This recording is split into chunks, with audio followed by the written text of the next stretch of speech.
Well, hello there, and welcome to another weekend update. I'm Jim Harrington. And I am Bill Knight. Are you ready for war? I know. It's amazing. We are so close, and nobody's talking about this. It's quiet. Mum's the word in the media, but this is a big deal, apparently. All quiet on hell's front. Yeah, And here we are. it says Poland has moved troops to the Belarus border. Russia's Putin now vows to protect Belarusian allies, says that Polish people, the Polish government, wants to annex Ukrainian territory. What they're saying is that Poland is getting is starting to get a little greedy. It's starting to look to areas that it once had, and it figures this may be an opportunity to get those areas back. And if history serves me well, it was that region that started World War II. Yeah, Czechoslovakia, Poland. Yeah, it was. Absolutely. So here we go again. That area is a powder keg, and they're going to sit there and piss off Russia. There you go. And Putin is already ballistic, and right now he's just ballistically mad. Okay, so I got a question. All right. What happens if Russia gets into a shooting war with Poland? Does that mean that all of NATO has got to come to Poland's aid? And now are we in World War III? Well, that is that's the I dotted and the T crossed. So basically, It's the pre-declaration of war. And this guy mumbles down in Washington. He just whistles. He just whistles by the cemetery. Nothing to see here. Nobody in his administration is talking about peace talks. Nobody.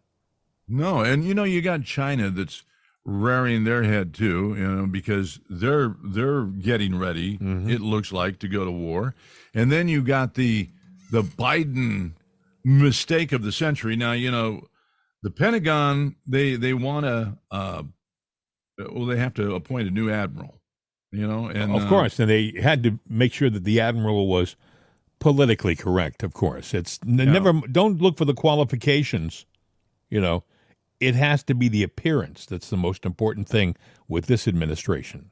Well, apparently they wanted Samuel Popero, if I got that name right. But either way, he's got 7th Fleet, command experience. Does he wear a shirt? Not that anybody's aware of. Okay. Now, I'll give, what's her name? Lisa Franchetti? Mm-hmm. All right. What's her qualifications? Well, she is well decorated. She's highly regarded. She's got she's worn a lot of different hats. Or she's a journalist, so she's woke and liberal there. But has she had military? Has she had military experience, combat experience? Well, I don't think out in the field, but behind the lines, in certain type things, they say she does. But you got to wonder. What is their decision-making process? By the way, we should point out at this point, she is the new appointee, I guess, for the Navy, to command the Navy. Well, Biden ignored everything and overrode him and appointed her. She's still got to be confirmed by the Senate, I believe. And I look at this is she's not woke in the way that, she's LGBTQ or anything like that. And I have no problem with a woman having that job. Trust me on this. Because as far as women and men go in a fighting confrontation, it is going to be a woman that is going to sit there and be more vicious. Women are vicious when they're fighting, just plain and simple. But there is a person that has experience in the Pacific Fleet, especially with what's going on with China in regards to them and everything. Mm-hmm. Does she have the gravitas for that job today, right now? Look, I'm with you. I believe that a woman, all things being equal, heading the branch of the Navy or the Army or whatever, that's fine. But this administration makes its choices on appearance. They don't make it on experience.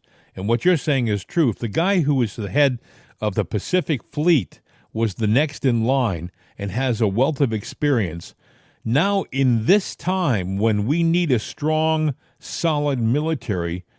Are we getting a politically correct person in that position, or are we getting somebody who's qualified? Yeah, I believe there is a guy that's ahead of the Pacific Fleet, and he's the one that said, no, we need somebody that has that kind of experience because of what we are facing. My contention is that Joe just looked at all the candidates and said, oh, there's a woman. So if I throw her name in there and override everything and pull a Joe, the Senate may carry her, and I'm going to look good because I put another woman in power. But if she gets stopped, see, women, ladies, pay attention here. They don't want you. Either way, he wins in the appointment. These people who are running this government right now are they're doing everything for optics. They're doing everything for optics, and we're getting stuck in the. I mean, God forbid if we go to war. God forbid if we go to war. If we have people who are unqualified, and I point to John Kirby as an example. John Kirby was an admiral, and now he's a spokesman for the administration. And based upon what I've seen with his performance as a spokesman, the guy is vacuous. He's empty. I would love to sit down and have a debate with this guy. Forget the number of stars on his shoulder. By the way, I think I may have mentioned this in the past. I've talked to guys who've been in the military, high-ranking guys in my life, and they'll tell you get to be about a colonel in the military, and that's where a lot of the politically correct military officers, that's where they make the jump into the general or admiral slot, not the guys who are the tough military guys. Do you know what I'm saying? There's a difference. It's like any other corporation when you think about it. There are a lot of guys who are qualified to be the CEO, but they don't kiss butt.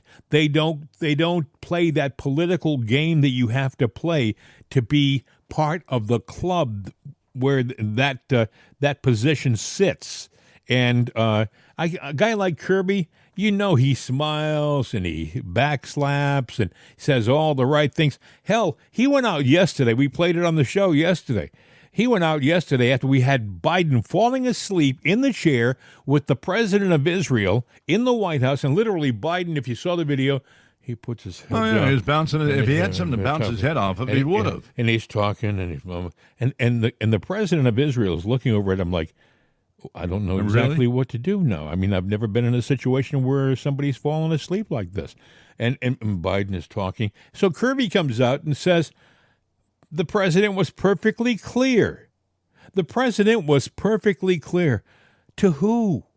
To who? To himself. It wasn't clear to anybody who was paying attention because we saw it and he was falling asleep. Yeah, Jim, let's be clear. The president was clear. He was falling asleep. Look, I got nothing against Lisa friend Jetty. I looked around to see what I could see about her, and everything looks fine. But what I did find is that she's noted for her managerial organizational skills. She's got degrees in that she organizes stuff, which says she's just a paper pusher. Bill, go back to the Civil War. They had a lot of guys in the beginning of the Civil War who were running the Union Army, and they were just useless as mammary glands on a bull. We'll just leave it at that, okay? And these guys were put in that high-level position, and for the first half of the Civil War, the Union Army was losing the war. I mean, they were close to caving. Trust me, Fredericksburg, Chancellorsville, all these places, they were losing because the difference in the South was they had a guy at the top, Robert E. Lee, who was an amazing military officer. He was so good that Lincoln, at the start of the Civil War, had offered him the Army of the Potomac. He wanted him to lead the Union Army, and Lee said, I can't fight against my nation or my country. His country was Virginia. But the point I'm trying to make is that the subsequent guys that Lincoln put in were empty until a guy named Ulysses S. Grant came along. And Grant was a no-nonsense kind of guy. He didn't play the political game. He didn't walk around with his uniforms looking nice and his shoes all polished. He wore a very basic journeyman's uniform. You could hard to tell whether he was an officer or an enlisted man if you looked at him, okay? But the fact of the matter is, all he knew how to do was win. He knew how to beat the other side. He knew that there were certain things that had to be done in order for the other side to capitulate, and he was bound and determined to do those things.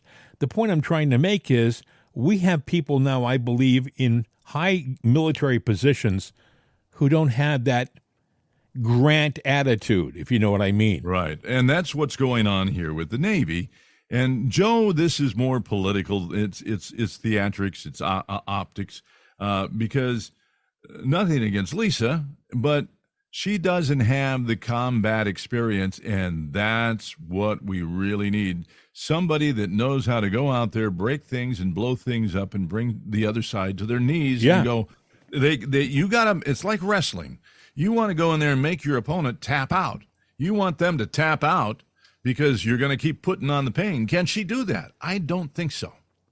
So in the meantime, in Washington, we have a government that's doing its damnedest to protect Joe Biden from all these different charges. I mean, it's so obvious to anybody who's watching what's going on with these hearings that Biden and family have been doing terrible things to our country. I mean, they've been selling us down the road for big bucks, and he's been doing it over and over and over and over again without consequence. And I don't understand why. This is kind of beyond me, but we have a FBI and a Department of Justice that is doing its damnedest to keep Biden out of jail and Hunter out of jail. In the meantime, we have a former president who has done nothing but patriotic stuff, who has had accusations thrown at him over and over again, and he's proven those accusations to be untrue. He's had impeachments thrown at him, and those impeachments failed. But the fact is, they're not satisfied. They still want him to go to jail. So yesterday, you may have heard, they came out with, first they called it a compromise. I guess the Department of Justice, the special counsel, Smith, wanted to have the trial against President Trump in December, this December. And President Trump had asked that it be put off till after the election. Right. But this judge, in a purely political decision, came back and did a compromise. She'll have the trial in May. But that's no compromise. That's not a compromise. That helps the other side, because now they're, what did you say, Bill, 5.5 months away from the election. 5.5 months out. They're saying 6, but that's 5.5 months because the election is early November, between the 3rd and the 4th, whatever day it falls on. But either way, whatever the Tuesday is, but either way, you know, you're going to have all this negativity out there, whether he gets a charge thrown at him with a woke judge and a handpicked jury, or he's indicted. The media is going to be all over that and touting that and touting that and touting that. And they say Smith wants the case to be held in D.C., where he cannot get a fair trial because it is one of those woke areas where they are anti-Trump, you know? Right.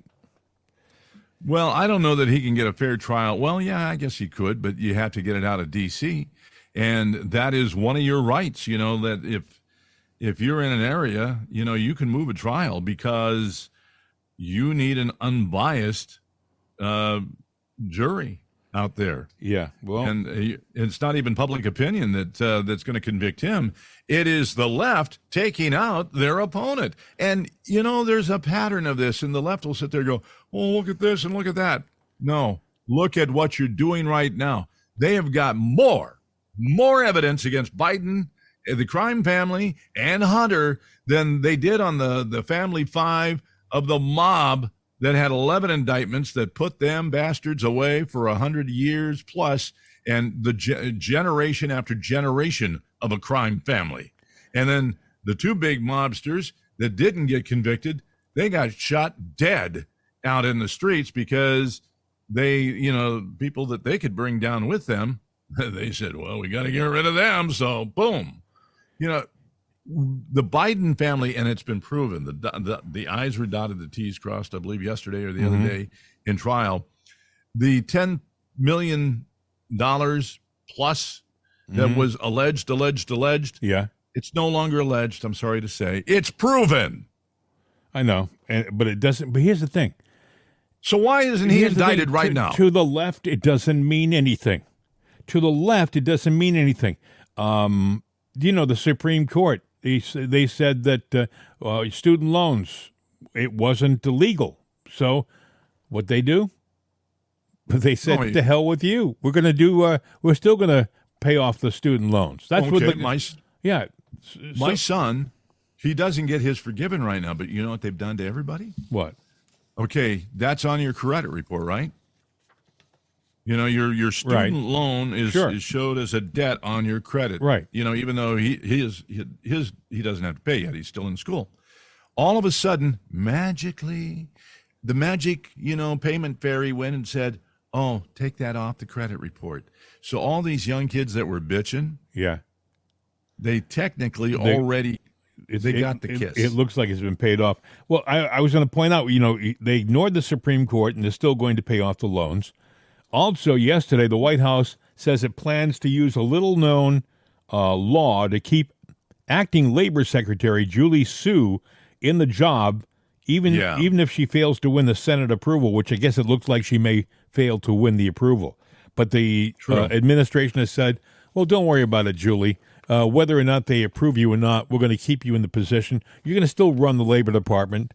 That was the department that former Boston Mayor Marty Walsh, you're from Boston, Marty, I guess he resigned. I find that interesting that he would resign the position. I guess maybe he wanted to get back and see some Red Sox games or something. I don't know. But and I understand, very woke, very, very, very left. So this Julie Su, I guess, is her name. Is that right? She is going to be running the Labor Department, whether she's approved or not.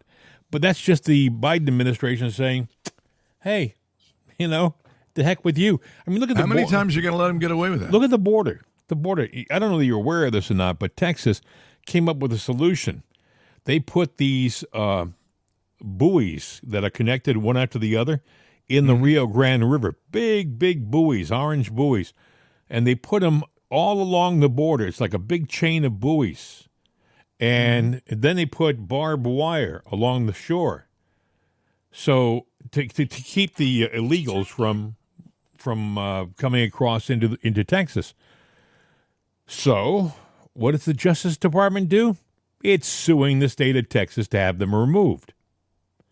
The Justice Department is fighting for the illegals so they can get in easily into our country. And as opposed to protecting us, they're doing... See, this by itself, to me, should be enough to have these people removed from office. What they're doing is treason. If you don't have secure borders, you don't have citizenship. I can go on and on and on and on, but you don't have a country. You do not have a country, which we have to have in order for, quote unquote, the big experiment to work. It has worked for over 200 years, and now we are tearing it apart, and we won't have a republic. We won't have this. It's a democracy. We're going to go back to what we were and worse. The great experiment, they call us the great experiment. We will fail the great experiment. It will fail if we don't get our borders secure. I can't even believe we're talking about that. In 2006, Hillary Clinton and company were out there saying the borders need to be secure. Barack Obama was saying the borders need to be secure. Mm-hmm. Something happened. They must have realized, wait a second, it'll be better off for us if we flood the country with a bunch of people who don't belong here. Maybe we get them into the country, and then we can get them to vote, and they'll vote for us because we help to facilitate them getting into the country, and maybe we'll increase our chances to win. Because after all, the whole name of the game isn't the protection of our country, isn't keeping it a safe country, isn't making it so your kids and your family is safe. That's not the big deal for these leftists. The big deal is to retain power and control. because they feed off it. They live off it. It is the life's blood of the left. They aren't satisfied unless they control your life, my life. And that's exactly what this is all about. So, I mean, right now we have a feeble old guy, but trust me. I mean, let me play this cut for you now. This was Joe Biden in Philadelphia. Biden in Philadelphia just Thursday. And if I can find it, and it's only 14 seconds.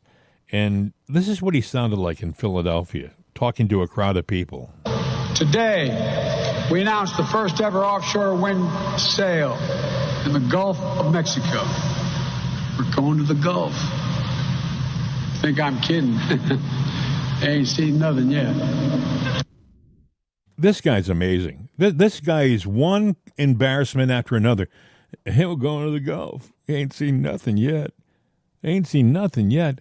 What the heck are you talking about? Now, don't they have those wind sails, which are basically, the big wind turbines? And don't they have those? Is it off the coast of Massachusetts? Oh, yeah. Well, they say that it's causing a lot of whales to beach and die.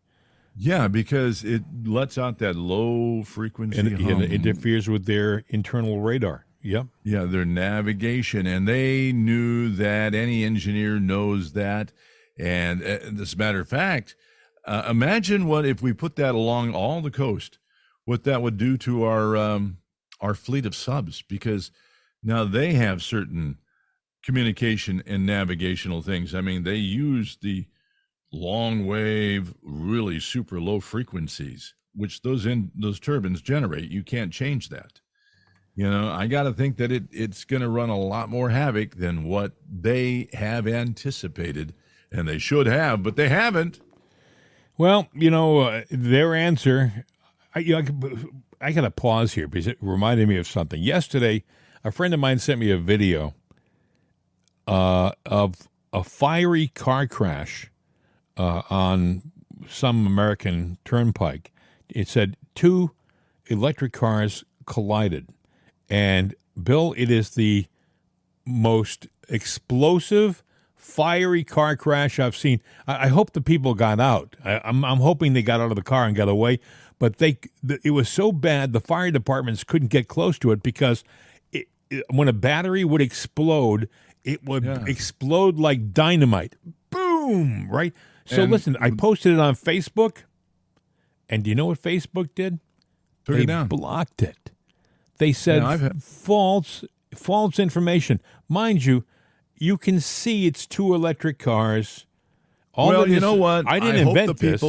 I hope the people that at Facebook, they have electric cars and they have a race in the parking lot and hit one another. And when their cars blow up and they get injured, I'm sorry, that's false information. You didn't get hurt. Bill, your car didn't blow up. Did you see it? You're an idiot. I posted it yesterday. I don't know whether you saw it. When I was in Boston the last time, I was getting my truck filled up with gas, and they were talking about, a shutdown. And it was an overnight shutdown because this car that had the electric battery, he crashed. He was going fast, and he crashed into something. Car blew up into flames. Took 17 hours to put the damn thing out. And several fire trucks, because the water doesn't put it out.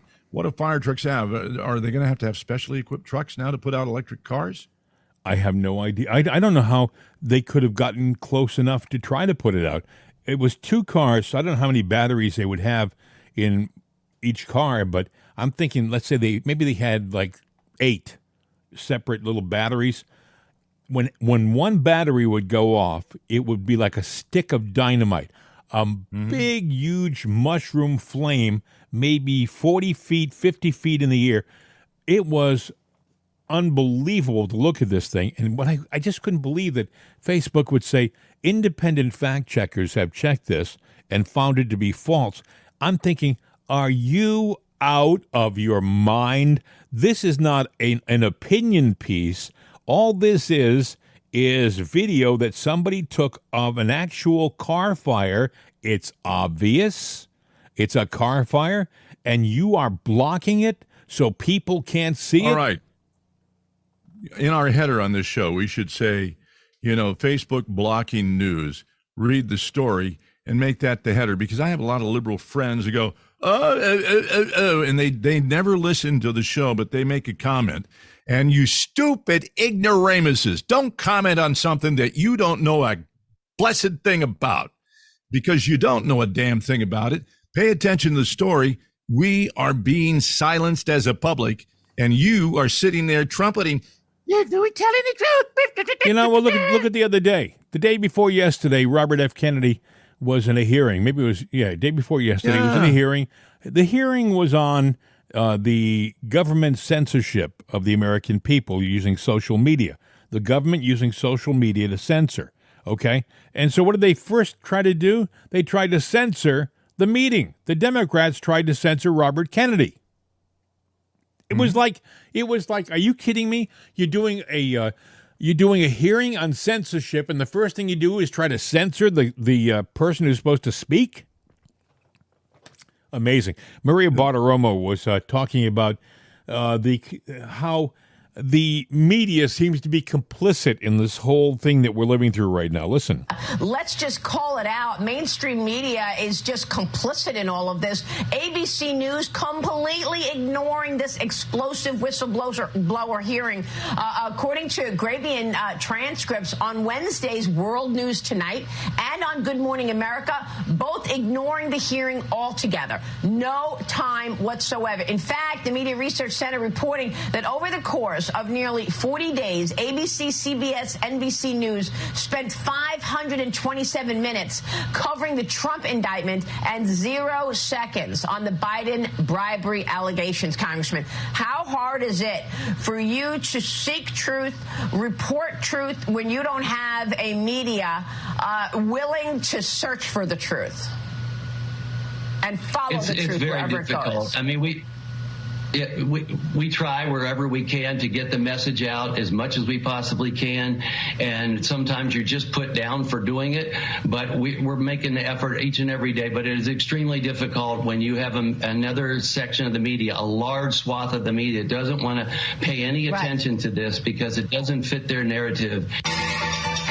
This is the Soviet Union, 1965. We're living through Pravda. I mean, we have our media isn't standing up for what is truthful and honest. It's doing propaganda. It's hiding information from you and me because it doesn't fit their storyline.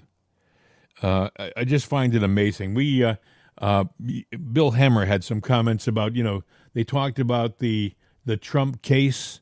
And Bill Hemmer, I guess I wanted you to hear the announcement on Fox. Listen. To former President Donald Trump, the judge in that case, Eileen Cannon, out of Fort Pierce, Florida, has set a trial date for the 20th of May. So that's a good 6 months prior to the election in November, on November 5th, 2024. The president and his team, they've been arguing, they want to punt this thing past the election. Dana, you could argue right now, if you're within 6 months of an election and you get close and you file certain motions, you might be able to get your wish in the end. You might. Because it's that close. I think what she did here was sort of split the difference, right? Because the prosecutors were asking for this trial to go much, much sooner. The Trump team was trying to get it farther past. And she's been under the gun, right? As a judge, people have been questioning her loyalties, not her capabilities, but really her loyalties, because she was appointed by Trump. So anyway, this is now set for May 20th. We'll see if that holds. But even though that's 6 months before the general election date, that's quite a ways after Super Tuesday, when Republicans should have a pretty good idea of who their nominee is going to be. And we're going to have other cases before that as well. They're going to pop up, whether it's in Georgia potentially or here in New York. Yeah. In this particular matter, Trump faces 37 counts. That include 30 violations of the Espionage Act over allegations of withholding documents with regard to national security. That's the allegation that he was keeping at Mar-a-Lago and was not... How about the fact that none of it holds any water? They talk about it. All you have to do is put the counts out there. I mean, all that Smith has to do is list a bunch of counts that he's going after, and that's good enough for the media. Never mind the fact that all of those counts are essentially baseless. Mm-hmm. It's the law of public opinion. And the more counts they put out there, the better their shot. And especially if they keep it in that inner circle where they control the narrative, they control the judges, they control the jury. So even in a rigged situation, all they got to do is get one of them, and they win. And they know that, and that's what it's all about. They probably want to string this along as far as they can because they know the best shot for America and for the Republicans is Trump, whether you want to believe it or not. So we're going to string along this BS case. I almost said what BS stands for. And we're going to string along this BS case, and then we're going to sit there and, we'll just flip it when they own the switch. Yeah. Well, he doesn't have a fair trial. He's not in a fair setting. No. It's not going to be fair. And if you don't see it, then you're on the Democrat teat, and you need to pull yourself away, wean yourself from it, and I'm take worried. A good damn look around. I know that if it were all fair, if we had an honest election system in place, I think he would win big time. But I think he lost big time. He won big time and lost big time in 2020. I think it'll happen again in 2024. And I think that he's putting a lot of faith in the fact that they can overwhelm the system. And I don't think that they will be overwhelmed this time. I think the system is designed so that no matter how many votes Trump gets, Biden will always get a few votes more. Not that he earned them, but he'll get them. Yeah, I don't know that you can overwhelm the system when they own the system. Now, what you can do is revolution. And I think the left knows that that's coming because there's no reason to go after guns the way that they have. But they are. I mean, you look at the Constitution, you look at history. When they said you had the right to bear arms, people kept a handgun at home. They didn't go out and shoot that handgun to kill their food or anything like that. No, they used rifles. It was so that we could protect ourselves from a tyrannical government. Well, that and the fact that you knew that gun was in your nightstand.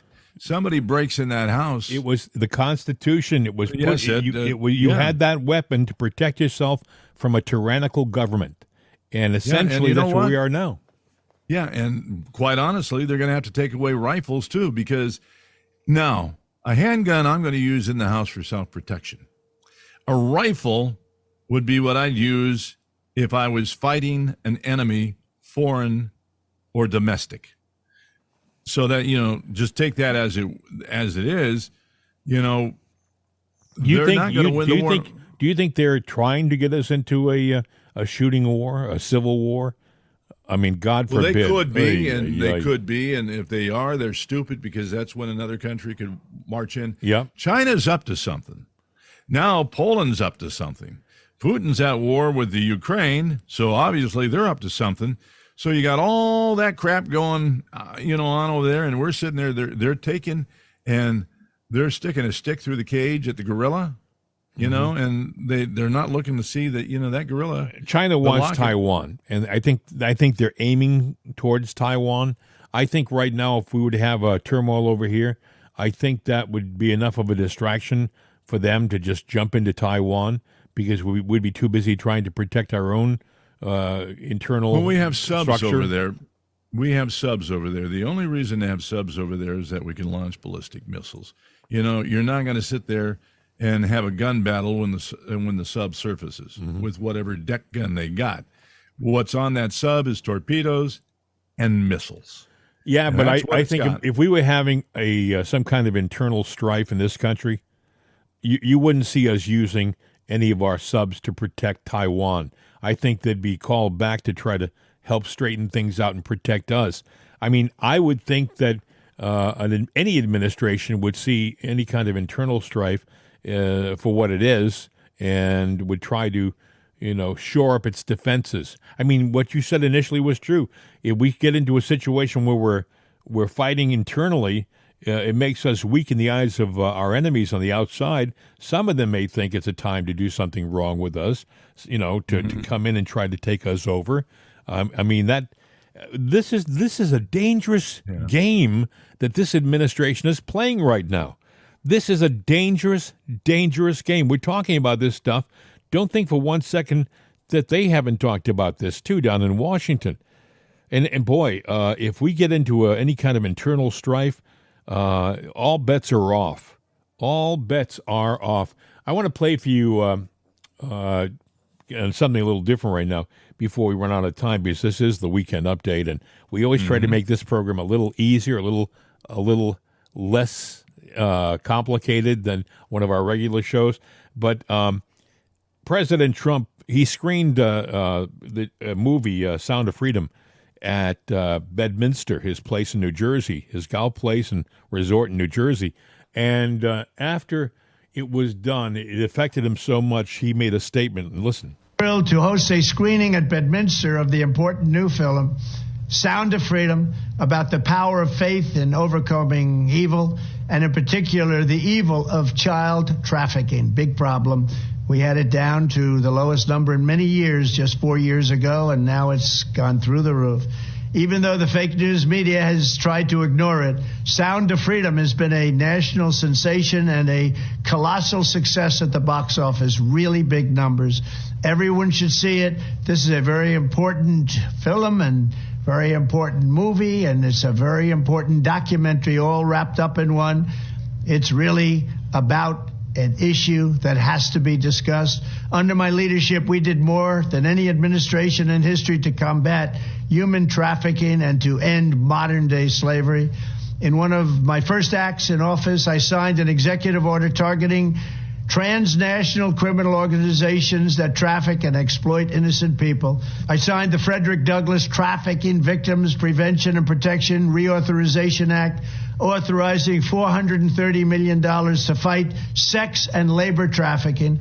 I signed legislation to crack down on foreign countries who are not meeting standards for eliminating trafficking, of which there are many. I also signed into law the Abolish Human Trafficking Act, which strengthened programs supporting survivors and provided more resources for ending modern slavery. We do have modern slavery, if you can believe it. Additionally, I created the first ever White House position focused solely on combating human trafficking. And perhaps most importantly, we created the most secure border in U.S. history by far, dealing a major blow to the cartels and traffickers. We built hundreds of miles of wall. We renovated hundreds of miles of wall. We never had anything like it. And then I got Mexico free of charge to give us 28,000 soldiers to protect us from people coming into our country illegally. When I am back in the White House, I will immediately end the Biden border nightmare that traffickers are using to exploit vulnerable women and children. We will fully secure the border. I will wage war on the cartels just as I destroyed the ISIS caliphate, 100% gone, 100% destroyed. They'll come back now because we have a weak administration. I will use Title 42 to end the child trafficking crisis by returning all trafficked children to their families in their home countries and without delay. And I will urge Congress to ensure that anyone caught trafficking children across our border receives the death penalty immediately. And that includes also for women, because women, as you know, are number one in trafficking. Children are actually number two. I want to thank Eduardo, Jim, Tim Ballard, and everyone else involved in this film for their incredible efforts and their great genius. Together, we will end the scourge of human trafficking, and we will defend the dignity of human life. I love how he says film. Mm-hmm. I love the guy, okay? I think he's smart. I think he's a very smart man. I just don't know if he's convinced that they won't steal it again, the other side. I mean, does he think that he can beat them the next time around? Well, is there a chance he could win? Yes, there is a chance. Is there other things that have to be done? Yeah, I think so, because otherwise the steal is in. So there's a lot that's got to happen. You've got to believe that at some point in time, justice will prevail. The white hats will win. And but you know, a lot of our lefty friends think they're the white hats, and they're not. But then they're going, "No, Bill, you're not. You just don't know it. You're stupid." Thank you for thinking that. Hey, I'll have another because I know you're the idiot. But, I don't know whether you've heard about this, but Fox has a plan, has for Fox employees where they will match contributions to a charity of your choice or a benefit of your choice. For example, if you wanted to give some money to Billy Graham's organization, initially they weren't going to match that, but now I guess they are. So up to $1,000. So if you work for Fox and you want to contribute $750 to his organization, they will pay $750. But what they're also including, and actually what they were going to pay, they had already approved this before the Billy Graham organization, was the Satanic Temple. If you want to contribute up to $1,000 to the Satanic Temple and you work at Fox, Fox would contribute $1,000 matching to the Satanic Temple. And if I were Fox, I'd sit there and I'd put those organizations on there. It would be illegal, but I'd sit there and say, "Oh, you want to donate $1,000? Well, okay, and you want us to match? Okay, I'll tell you what. I got a better idea. You're fired." But no. You see, they can't do that. They had an interview last night with Roger Ailes' widow, and she says this is not Fox, that the Fox that Roger Ailes led for all those years. He was a man of faith. He believed in God. She believes that he got a raw deal from a lot of people at the end of his life. That's why he was forced out. They talked about sexual accusations that he had abused people and stuff. I don't know anything about that, but she believes that he was given a raw deal. And if his wife believes that, usually, a wife knows whether a guy's been screwing around. Oh, yeah, she knows. Yeah, she thinks he was given a bad deal. And, they have a history of doing stuff like that. I mean, a lot of people think that Bill O'Reilly was a lech, and I'm not convinced of that, but a lot of people went out and said he was, and he got pushed off his show for that reason. And they couldn't do it with Tucker because Tucker, I guess, is kind of a Boy Scout, a choir boy. I mean, he lived such a good life with his family.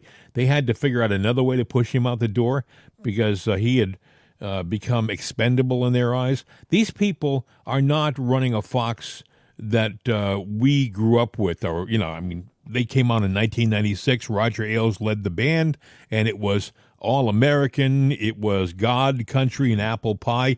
And God was first, believe it or not.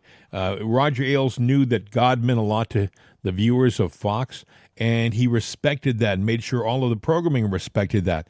Well, the guys who are running it now, the Paul Ryans and the sons of what's his name, who owns Fox. I can't think of his name. I'm sure I'll think of it when the show is over. But Murdoch. Thank you very much. I feel much better. It would have bothered me. And I wouldn't have. I could see the wrinkles in the frown for me. I wouldn't have slept. But they are not people cut from the same cloth as Roger Ailes. As a matter of fact, Rupert Murdoch was scheduled to be remarried again. I guess he's in his 90s or something like that, or late 80s. He was scheduled to be remarried, and his fiancée, I don't know whether that was Jerry Hall or not, but it was some younger woman who made a comment at some function about God and how important God was. Oh, she said Tucker Carlson was a gift of God. That's what she said, and that actually upset Roger Ailes, and he broke off his relationship 2 weeks later. So, that's crazy. Gives you an idea of the type of people we're dealing with. Hey, one more thing before we say goodbye. I want to play this cut here. This is a comedian. All right. He's stepping into very dangerous territory in this commentary here. He's talking about Hillary Clinton and the Clintons and their legacy of bodies. Listen. A ridiculous amount of people very close to the Clintons have died. And but you're just not allowed to you didn't say the Clintons have murdered these people. You went, hey, what's up with this? And just the moral, condescending to you as if this was some outrageous offense. We're not allowed to even think of the possibility that maybe politicians have people murdered. Now who's being naive, Kay? That famous line from The Godfather. Look, these people, the Clintons, these are people who we all know have had people murdered in mass numbers. We just call that foreign policy. We just call that when they decide we're going to go on a bombing campaign in Iraq, as Bill Clinton did throughout both of his terms, had a massive blockade around Iraq where the UN estimated 500,000 children starved to death, okay? This was the UN's estimates. I'm not sure if they're right or not. But the idea that people who do that for a living would be so uncomfortable also off the clock, being yeah, I'm okay with this guy being killed, is not that wild of a jump to me. And if you want to do a deep dive into it, I'm not going to go full Alex Jones here, but there's a lot of very suspicious deaths around the Clintons, and it's totally fair to bring that up. Wow. He's really he's treading in dangerous waters there, I'll tell you. Well, it's funny you should say that, because I had here in my notes, Jim Jordan says another investigation might start on Hillary Clinton. Ooh. Nothing is off the table. That's in the news today. And I said, I'm just saying here, but if and when they do this, bad things will happen and people will die mysteriously. They just had the I guess 90th and 30th anniversary of the death of Vince Foster, who they found in Fort Marcy Park in the D.C. area. They found hairs, and they never... Yeah, I mean, they didn't find a lot of blood there, and I guess he was rolled up in a blanket, they think. Yeah. I don't know. But the hair was the same color as Hillary, though. Just saying. No, I didn't even say it. If you look at the list... Have you ever looked at the list of people who were supposedly... They had a connection to the Clintons, and suddenly they were gone. They were dead. Surprisingly, I mean, these were people. And it happened at a time they were about to testify. Imagine the coincidence of that! It's amazing. Who would have thought? I know. Karma is a bitch. See, they shouldn't have tried to tell on him. Oh my gosh! Or is she the bitch of karma? I don't know. I wouldn't go out drinking with her or something. I'll tell you that much. Anyway, I actually saw her in a bar one time, but that's a whole different story. Anything else you want to pass along before we wrap this one up, my friend? Nothing that anybody wants to know that I'm going to pass. That's good to hear. Hey, listen. Whatever that means. Have yourself a wonderful weekend. This, of course, is the Weekend Update, always a little shorter because we like to think of it as a more casual program than those structured shows that we put together between Monday and Friday. And I'm sure, by the way, there's going to be a lot of interesting things happening over the weekend. I mean, they may indict Trump again. They haven't done it yet. We're waiting for the hammer to fall. Things have happened while we were sitting here recording a podcast. And damn it! That's Couldn't true. have done that earlier. Or saved it for tomorrow. That happens all the time. We will keep our eye out for it. If something really major happens, I mean, major, it has to be, we'll come back and do an update, and you'll see it like on a Sunday or something like that, because you'll want to hear our 2 cents, of course. The many thousands of you around the world. And by the way, before we forget, thanks to everybody who's listening. When you look at the numbers, and they're getting better and stronger, and we have people all over the world listening to the program. Germany, big country, downloads a lot of our program. Germany, Canada, England. I mean, the list is just amazing. People who, I don't know how they find it. I truly don't know how they find it. Because they type in it'sanotherday.com or Jim and Bill, It's Another Day. And is that how they do it? Yeah, that's what I've heard. Or a friend sends you a link. I forgot to do this story real quick. It's a quickie. Yeah. According to the Wall Street Journal, big companies like, Netflix, Disney, Warner Brothers, and a few others that are out there, apparently they're laying off by the thousands. Oh, yeah. The diversity, equity, and inclusion officers. You know, they say that Disney World is down big time in attendance. That some days you go there and it looks like the park is empty. I'm serious. I'm just telling you. I'm telling you what I read, folks. You know. But Yeah. So, well, apparently the American worker, whether he's white, black, he or she, they don't give a damn about the diversity, equity, inclusion officers. No. They want things back to normal, and these companies are feeling it in the pocketbook. And when they were out there doing their woke stuff, going, "Hey, money doesn't matter. We're going to push this stuff." Apparently, Speaking of stories that we haven't mentioned, Uh-oh. I mean, see, we try to wrap it up right at 47, And 48. Northbox just got open. It'll never happen, but Bud Light with Dylan Mulvaney and some of these other woke companies have followed suit. I think Target follows suit, trying to be woke. The latest in the long line of doofuses who are running these big corporations, I think it's Maybelline, the cosmetics company. They have a lipstick ad with a guy with a beard putting on lipstick. He's bald. This guy looks like somebody that should be driving a truck or playing football, right? And he's putting lipstick on like a woman. And I'm thinking, these people have lost their minds. All they have to do is look at what happened to Bud Light. That brand may be damaged forever. Bud Light may never come back to what it was because they lost the trust of their customers. Oh yeah, and you know what? A trusted brand can go away like that anyway, and then you throw this monkey into the works here. Yeah, that's I'm sorry, but they did it to themselves. And little old Dylan Mulvaney, who really didn't get the cut and tuck, just went and had face alteration to look more female. Which, sorry, Dylan, you're still looking like a dude. You just look like a goofed up dude in that smile. But you know where he's trying to sell his wares now? He wants to do what I'm looking to do, get on the public speaking field, and get on that platform he wants to do. Yeah, but you'd have a better opportunity than Dylan, I think. I mean, you could. Well, I'm not going to talk about wokeness, I can tell you that.